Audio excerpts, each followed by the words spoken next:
नमस्कार दर्शक, देख रहे हैं आप, मैं हूं अमित कुमार। आज हम खड़े हैं भारतीय जनता पार्टी के प्रदेश कार्यालय में। ये झारखंड का प्रदेश कार्यालय है और प्रदेश कार्यालय में अभी एसटी मोर्चा की बैठक चल रही थी और एसटी मोर्चा के अध्यक्ष अभी हमारे साथ हैं। राम कुमार पाहन जी हैं, पूर्व विधायक भी हैं खिजरी विधानसभा से, और हम इनसे सीधे जुड़ते हैं। आदिवासियों को लेकर झारखंड में आप कैसे उनको गोलबंद करेंगे?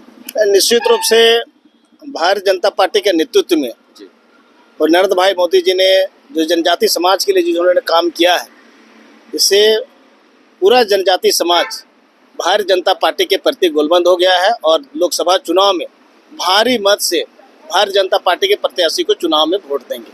मैं ये भी कहना चाहता हूँ कि आज़ादी के इतने वर्षों के बाद भी भगवान बिरसा मुंडा का गांव उलिहातू किसी भी प्रधानमंत्री ने जाने का काम नहीं किया, लेकिन देश के तेजस्वी प्रधानमंत्री नरेंद्र भाई मोदी जी ने वहाँ उनके जन्म स्थल पर गांव में भी गए और या उन शहीद परिवारों का और उन ऐसे शहीदों का पूरे देश में और पूरे विश्व में कैसे उसका नाम हो, नमन हो, उसको कैसे सही श्रद्धांजलि अर्पित को।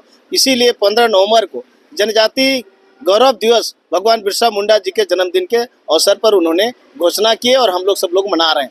साथ ही साथ आप सब लोग को ये भी जानकारी मैं देना चाहता हूँ चैनल के माध्यम से कि पिछले चुनाव में यहाँ पर झारखंड मुक्ति मोर्चा, कांग्रेस और राजद गठबंधन ने जो जनजाति समाज को जिस तरह से गुमराह करके और ये झारखंड सरकार में स्थापित हुआ, उसमें एक भी काम जनजाति समाज के लिए झारखंड मुक्ति मोर्चा, ये गठबंधन, महागठबंधन कोई काम नहीं किया है। इससे जनजाति समाज में सरकार के, झारखंड सरकार के प्रति काफ़ी आक्रोश है और आने वाला लोकसभा चुनाव में इसका प्रतिफल आप सभी लोगों को देखने को मिलेगा।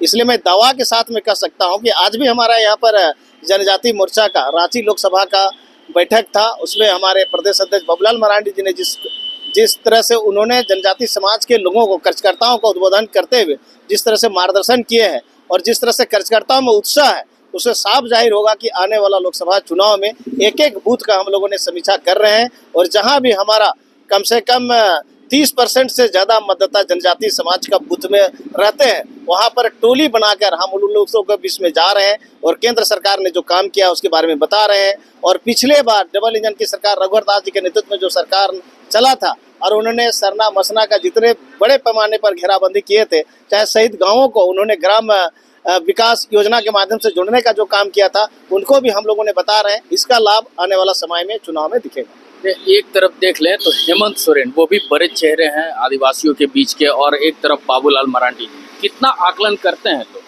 देखिए, जहाँ तक हेमंत सोरेन की बात है, हेमंत सोरेन ने जिस वादा और जिस विश्वास के साथ, जिस कमिटमेंट के साथ उन्होंने पिछले विधानसभा चुनाव में घोषणा पत्र किए थे कि हम यहाँ के जनजाति समाज के लिए बहुत सा काम किए हैं, लेकिन मैं इस दावा के साथ में पूछना चाहता हूँ कि आज लगभग 4 साल 5 साल होने वाला है, अगर ये सरकार जनजाति समाज के लिए एक भी अगर कोई योजना धरातल पर उतारे होंगे तो उसको जनता को बीच में बताना चाहिए।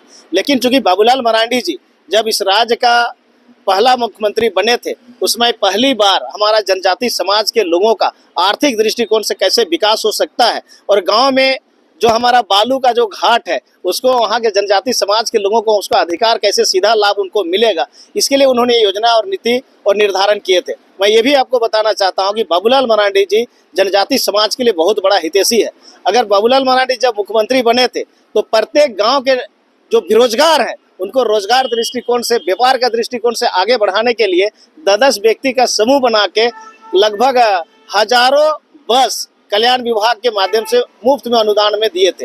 जहां तक बाजार हाट है, जहां पर जो दूसरे लोग, जो लोग मतलब जो व्यवसाय वर्ग के लोग उस पर कम से कम बाजार हाट में अपना अस्तित्व स्थापित करते थे, हावी होते थे, उसको जनजाति समाज के लिए भी उन्होंने देने का काम किया था। इसलिए अगर बाबूलाल मरांडी जी का तुलना हम हेमंत सोरेन से कर ही नहीं सकते हैं, क्योंकि बाबूलाल मरांडी जी ने जो जनजाति समाज के लिए जो सोचते हैं और उन्होंने जो सोचा था उसको करके दिखाया था।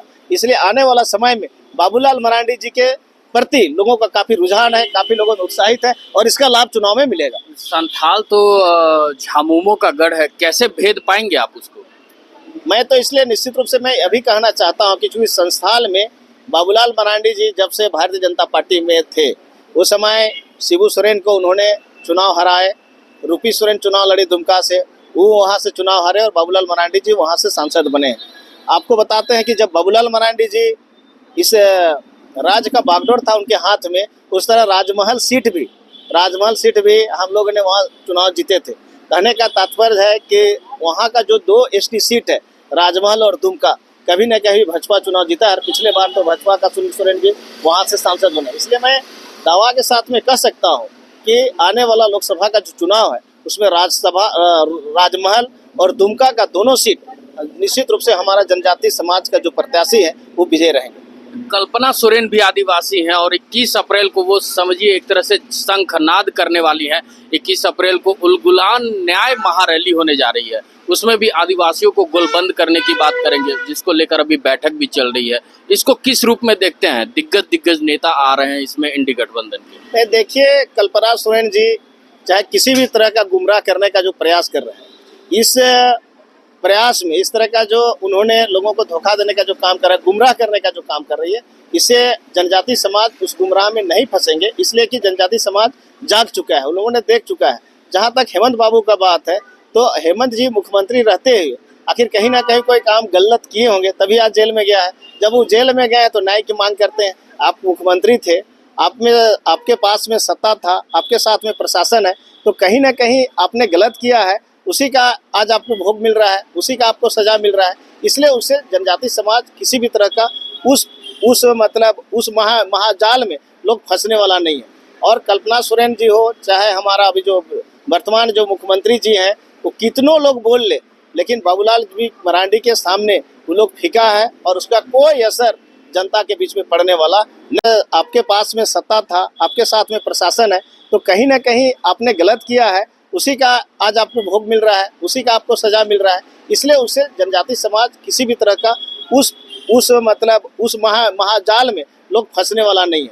और कल्पना सोरेन जी हो, चाहे हमारा अभी जो वर्तमान जो मुख्यमंत्री जी हैं, वो कितनों लोग बोल ले, लेकिन बाबूलाल जी मरांडी के सामने वो लोग फीका है और उसका कोई असर जनता के बीच में पड़ने वाला नहीं है। जहाँ तक यहाँ पर जो लोग बड़े दिग्गज लोग जो आने वाला जो निमंत्रण दे रहे हैं, जिस तरह से झारखंड के लोगों को जिस तरह से गुमराह कर रहे हैं, इसमें कोई भी जनजातीय समाज, जो हमारा हिंदू समाज के लोग हैं, जो सरना समाज के लोग हैं, जो मूल रूप से हमारा विचारधारा के साथ में जो जुड़ा हुआ है, वो लोग कहीं भटकने वाला नहीं है। कुछ ऐसे लोग हैं जो विदेशी ताकतें हैं, वो लोग हमारा भोले भाले जनजातीय समाज को जिस तरह से गुमराह और ठगने का काम करता है, आप उसे भी ठगाने वाला लोग नहीं है। लेकिन ये भी एक झारखंड मुक्ति मोर्चा का दावा है कि भारतीय जनता पार्टी अपने सरकारी उपकरण का दुरुपयोग करते नजर आ रही है। वो इस ईडी के माध्यम से, सीबीआई के माध्यम से, आईटी यानी इनकम टैक्स के माध्यम से वो आदिवासियों पर हमला कर रही है। केवल नहीं, इस तरह का जो अगर आरोप लगाता है तो ये बेबुनियाद है। इसलिए कि चूंकि ईडी का काम, इनकम टैक्स का काम, ये उसका अपना काम सतत प्रक्रिया है, वो चलते रहेगा। जहाँ भी इस तरह का गलत दस्तावेज मिलता है या तो उनको कोई जानकारी प्राप्त होता है किसी भी माध्यम से, तो उसको निश्चित रूप से उसको जांचना, उसको देखना और उस पर अगर दोषी है तो उस पर कार्रवाई करना। अगर मान लीजिए सीबीआई हो, चाहे ईडी हो, चाहे इनकम टैक्स वाला हो, किसी भी जनजातीय समाज के पास अगर जाते हैं और अगर वो आदमी गलत नहीं करता है, वो किसी भी तरह का जनता के साथ में धोखा नहीं दिया है, किसी भी तरह से अधिकतर जमीन का धोखाधड़ी नहीं किया है, अधिक पैसा का लूट खसोट नहीं किया है, तो क्या ज़बरदस्ती उस पर कार्रवाई होता है? ऐसा कभी नहीं होता है। जो व्यक्ति दोषी है, जो व्यक्ति चोरी करता है, चाहे वो आपका टैक्स का चोरी करता हो, जमीन का धोखाधड़ी किया हो, या तो आय से अधिक पैसा का अर्जन कर, अरे भैया आप अधिक पैसा कमाए तो आप टैक्स दीजिए ना, उसमें कौन रोकने वाला है? सब कुछ तो कानून बना हुआ है। लेकिन कोई गलत करता है, उसी को निश्चित रूप से ईडी हो, चाहे इनकम टैक्स हो, चाहे सीबीआई हो, उस पर जांच करता है। जो दोषी पाता है उसी को कार्रवाई होता है, जो दोषी नहीं होता उसको कुछ नहीं होता है। चलिए, धन्यवाद। ये थे हमारे साथ राम कुमार पाहन जी, और ये एसटी मोर्चा के अध्यक्ष भी हैं भारतीय जनता पार्टी में। अब ये 21 अप्रैल को उलगुलान न्याय महारैली होनी है, उसमें अब ये देखना है कि ये आदिवासी संगठनों को झारखंड मुक्ति मोर्चा कितना गोलबंद कर पाती है, या फिर भारतीय जनता पार्टी आदिवासी संगठनों को गोलबंद कर पाती है। ऐसे ही तमाम खबरों के साथ जुड़े रहने के लिए हमारे चैनल को लाइक एंड सब्सक्राइब जरूर करें। अमित कुमार, दर्श न्यूज, रांची।